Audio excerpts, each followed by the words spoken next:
Well, hey, everybody, welcome to another episode of the Church Leadership Lab, where our goal is conversations that help empower healthy churches. I'm really glad to bring another one of those to you today. Now, it's just me today. It's a bit of a unique episode where we are actually going to bring you an interview that we recently did from our live event, the Healthy Church Summit. So I'll explain more about that in just a minute. But before I do, I wanted to ask if you could help me with something. We would love for this podcast to get into more church leaders' ears to help them as best that we can. And a couple of ways that you can do that. One is by leaving a review of this show. So if you are especially listening on Apple Podcasts or you're watching us on YouTube, if you could leave a review, leave a comment, we would so appreciate that. That helps us to be able to serve more church leaders and hopefully serve more churches. So if you could please do that, that would mean so much to us and we'd appreciate that. The second thing is I would love to invite you to come over and follow us on Instagram. We are at Ministry Brands Official, and we share all sorts of resources beyond just this podcast that are designed and created to help you as a church leader. So everything from blogs to live events, to customer stories, to different trainings, to different leadership voices. We have it all for you. And so the best way to find out about a lot of that is following us on Instagram. So go over to at Ministry Brands Official, hit follow, hit a couple likes while you're there. We would love that. Now, for today's episode, we recently had our Healthy Church Summit just a little bit ago. And one of the special guests that we had was Jim Sheppard from Generis. Now, Jim's been on the podcast before, and he and the team at Generis are just experts when it comes to cultivating generous disciples and growing generosity in your church. And so what we had at the summit was Jim come and to teach and to share wisdom all around year-end giving. Now you're listening to this and we are right at about that time of year end. And so we thought it would be great to share this interview that we had with Jim with you, our Church Leadership Lab family. And so we're bringing you this audio. You can listen to this, but also if you want to check out more from the Healthy Church Summit, we have a link in the description, in the notes, that you can click and watch the whole thing. But we're really excited to be able to share this interview. It's packed full of wisdom. It's packed full of some things that honestly change the way that people are kind of thinking about year-end giving. And it's just super rich. And so we're really glad to share this with you. And I hope you enjoy my interview with Jim Sheppard. Well, Jim, thanks so much for taking the time to chat with us today. I appreciate it. Scott, it's always good to be with you, brother. Thanks for the invite. Yeah. Well, as we jump in, I'd love to start here, just to start at the beginning. From your experience, your perspective, what are the most significant things to make sure to get right for a successful year-end giving campaign? I'd say there's two of them, Scott, and there's no genius in any of this. This is going to be obvious, but it's just based on observing how churches deal with this every year. The first one is start early. Start early. In other words, give yourself plenty of time. The ones that don't go well tend to be churches that have waited until after Thanksgiving to even think about this. Oh, wait, year end's coming. I got to do something. That's too late. You can do something, but it's going to be, it's not going to have everything it needs to be effective. So start early. So I love the timing of this, that you're doing. This would be about the right time to start. Most people don't have it on their radar screen yet, but we're starting our year-end giving motion here to make sure people are aware of it. And then the second one, which is related to that, and this is why you have to start early, is to think about your messaging. Think about your messaging. So messaging is really important. Start early and have good messaging. I'm not going to tell you what your message should be. Got some ideas about what that should be. But if you don't start early, here's what I can almost assure you. Your messaging will be off because you won't have enough time to think it through and clarify what's really important for you between now and year end. And, that's if you do those two things, then the other things are not that hard. The tactical piece, the motions, whether it be the social media, whether it be the emails to your people, whether it be what you're going to say in public in your worship gatherings, because obviously you got to say something about this in your worship gatherings. I think all of that is a part of it. Start early, good messaging. And those two are related. Now, what advice would you give as church leaders are looking to set goals for year-end giving? Is there a certain percentage of the yearly budget? Is there maybe another metric, something that can help inform goals? Yeah, I love this question, Scott, because what it brings to mind for me is that what churches tend to do is they tend to leap toward some financial number that they need between now and year end. Hey, so we are hoping to take in $1,600,000 this year. Looks like we're running about $200,000 behind, and they begin to define success in the $200,000. So what if instead of doing that, we define certain giver behaviors that we want to improve and see if that might have a better chance, and not only see if it might, it will have a better chance of getting your $200,000 for you, right? Between now and year end, we'd like to see more people make a first-time gift to our church than ever before. Yeah. In fact, we'd like to see, we had 100 between Thanksgiving and the end of the year last year, we had 110 people who gave for the first time. We'd like to see that be 200 this year. We'd like to see, and then you can call out some other kinds of things that you would want to see. We'd like to see 30% of our church give more this year than last year, or whatever metric you would do. So define some underlying giver behaviors that you want to see and not focus so much on your need. That's where we really get caught up. And you know me, I'm a financial guy by training and background. Nobody loves a good set of numbers better than I do. But numbers is not how you define this. Talk about how your people are behaving and the things that those are, as we might say at Generis, those are inputs to the output, which is giving, right? And so let's not talk about the output, trying to change the output. Let's talk about these inputs that could change giver behavior. And a big part of that is thinking through what does financial discipleship look like in the life of our church, and how would that influence our goal setting as opposed to just transactional thinking for meeting a need, so to speak. Yeah. And I love that. I think that you probably just help kind of redefine goal setting for year-end giving for a lot of people, because that's a great way to think about it, to end up with the end goal you're looking for, which, again, knowing you, I know it's not just transactional giving like you said, but it's actually shaping people. So when it comes to year-end giving, how can churches, instead of just focus on maybe a number or transactions, how can they ensure that they're better forming and shaping their people through the process? Great question, Scott. So let me back the tape up just a little bit and give you kind of a macro. So the macro that I see in America, and there are lots of churches that are not doing this, but this is kind of the substantial majority report that I get is, and by the way, I'm not speaking judgment on anyone, because this is a drift that a lot of churches ended up over here and they didn't mean to. And when I say it, they realize they're there, but I know it's not a malicious heart or a bad heart or impure motive. They just ended up there. So here's what I'm saying. We end up sounding like all of our conversation is that the primary goal is that the church finances flourish. Well, that's highly transactional. Yeah. And what we're really trying to do is seek the flourishing of our givers. And then if we'll do that, there would be no question that our churches would flourish, maybe and probably likely much more than they even envision right now. And again, I'm a financial guy. Nobody likes to measure deltas and percentage improvement more than I do.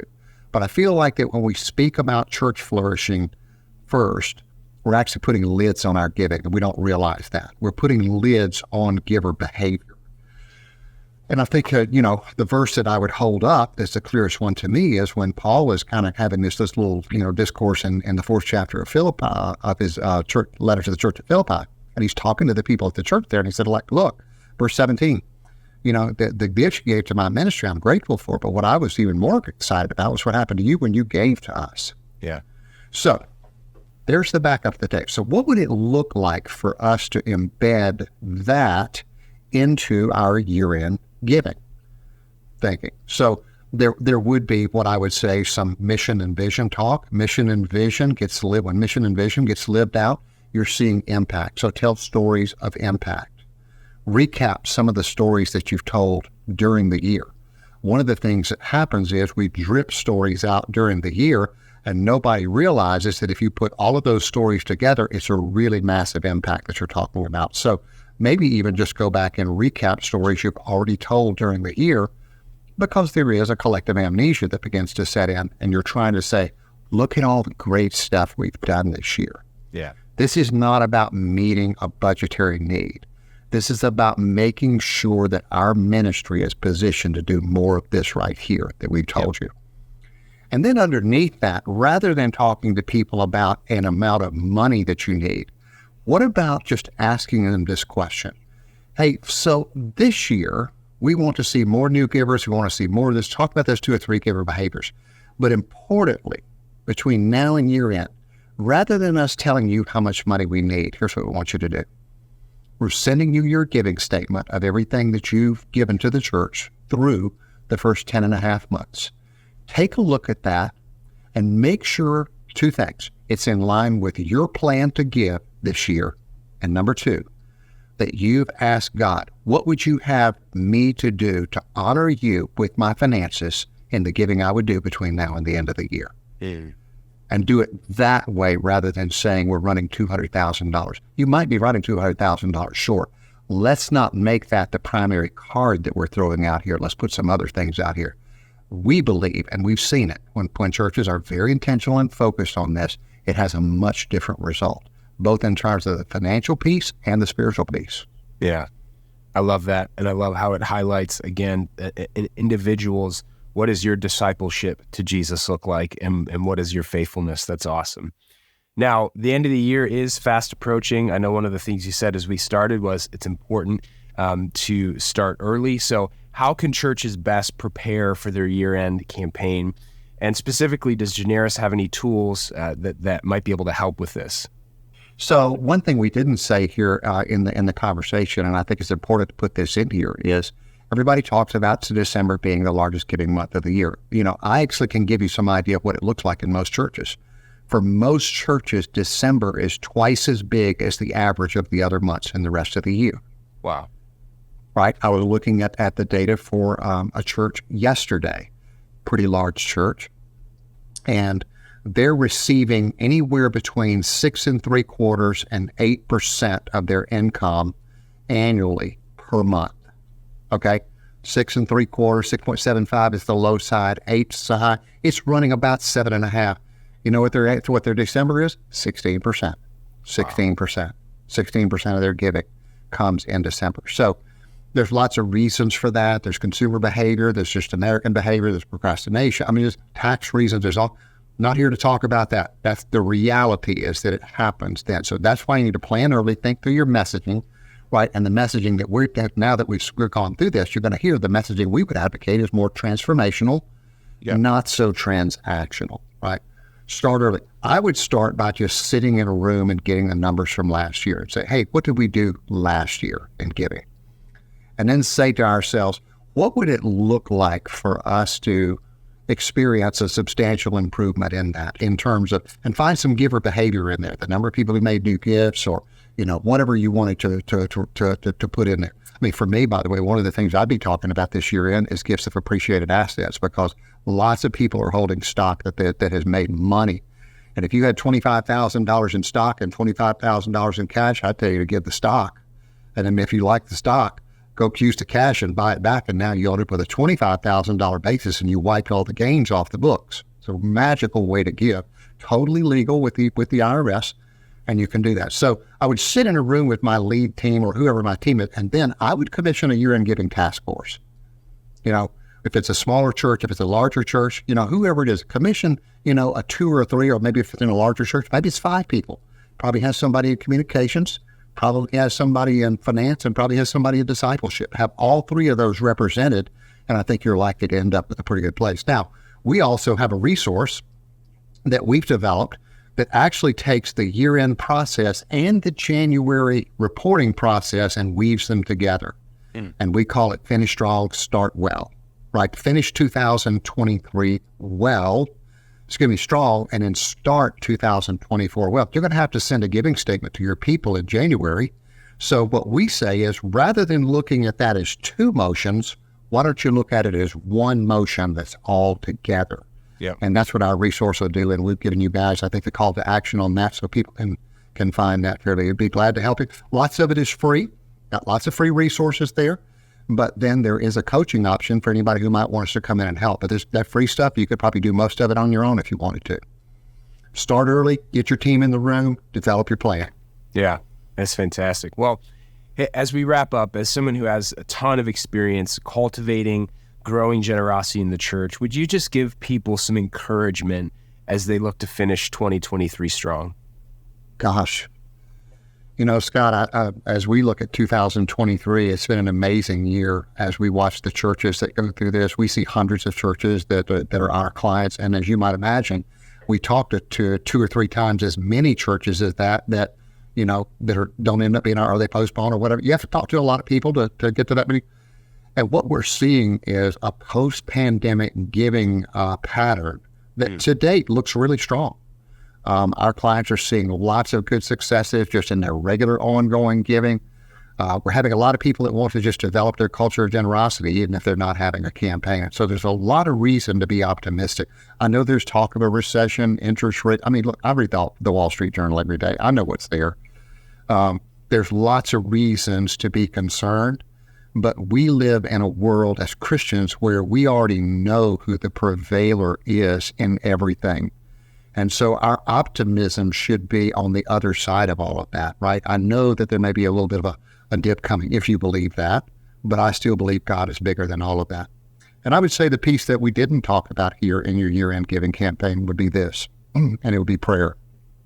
And, we tend to add prayer and talk about prayer as an additive. And several years ago, I forget who pointed it out to me, but the October 17th reading in My Utmost for His Highest is a classic in the area of prayer. And it said, I don't remember, I'd have to look it up and read the rest of it, but he says, Oswald Chambers, and don't we love Oswald? I mean, as many times as any of us have done My Utmost, the next time you go through it, you'll see something you didn't see the time before. Yep. But in this October 17th reading, he says this, and he's talking about he's talking about the scripture where Jesus says, greater works than I will do in you.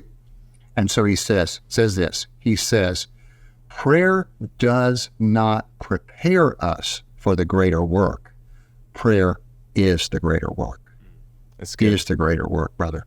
And if we can remember that, to pray for the hearts of our people. How many times do we sit and design all these tactics and all these wonderful things and all these letters and all of this, and we haven't sat down and said, Lord, would you be the one who rules in hearts, who opens clenched fists and releases resources into your kingdom for your glory and for your honor, not so that our budget can be met, for your glory and for your honor, and so that we can minister in your name in this community and beyond. And I think for me, if I had to add a final word, that would be my final word. Read October 17th in My Utmost for His Highest and follow what he says there. Yeah. Well, Jim, thank you so much for not only sharing your wisdom and experience, but sharing your time and helping people to continue to grow disciples and grow generosity. We really appreciate it. Yeah, well, I'm passionate about that, brother. So any chance to talk about it with you or others, but I'm always grateful. We always have a good time when we chat together. So thanks for the invite. Yeah, absolutely. Thank you. This episode of the Church Leadership Lab podcast is brought to you by Ministry Brands, the largest provider of church technology software. Over 90,000 churches rely on Ministry Brands for their single platform solution that brings together all the digital tools a church needs. From online giving to websites to church management software and more, Ministry Brands is leading the way in simple to use, innovative solutions, all with the goal of empowering healthy churches. To learn more, visit ministrybrands.com.